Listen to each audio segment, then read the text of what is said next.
Lahore high court Rawalpindi bench से मिर्जा मलून मोहम्मद अली मिर्जा की जमानत मंजूर होना इस बात का वाज़ेह सबूत है कि पाकिस्तान के अंदर कोई भी इदारा जो है मेरिट पर और शफाफ तरीके से काम ही नहीं कर रहा, बल्कि इस कानून को अगर कहें कि मकड़ी के जाले की तरह है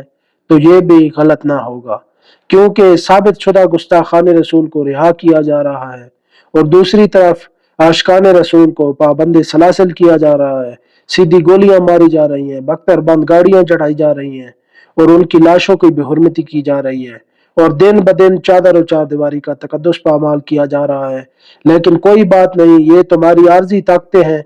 फिर भी कहते हैं कि इनका नाजायज इस्तेमाल ना करो। जिस दिन पकड़ आएगी उस दिन तुम्हें जमीन व आसमान में कोई पनाहगाह न मिलेगी। एक दिन तो अदालत लगनी है। इधर आज अगर तुम अपने मफादात के लिए, अपनी जातियात के लिए अख्तियारात का नाजायज इस्तेमाल कर रहे हो तो उस वक्त से डरो जिस दिन पकड़ होगी, जिस दिन अदालत लगेगी, फिर तुम्हारी कोई भी उधर उधर काम ना आएगा। इसलिए खुदा का खौफ करो और इस मुल्क के अंदर जो है आइन व कानून को जगह दो, नहीं तो मावराए अदालत के फिर केस आना तुम्हारे सामने शुरू हो जाएंगे। जिस तरह माजी में भी गाजी मुमताज हुसैन कादरी शहीद ने जो है वाज़ेह तौर पर मावराए अदालत जो काम किया, आज फिर तुम जब अदालत से इस तरह की जमानतें करोगे, इस तरह के मामलात करोगे, तो फिर आशिकान रसूल जो है उनको तुम नहीं रोक सकते, फिर वो मावराए अदालत ही अपने फैसले करने पर मजबूर होंगे।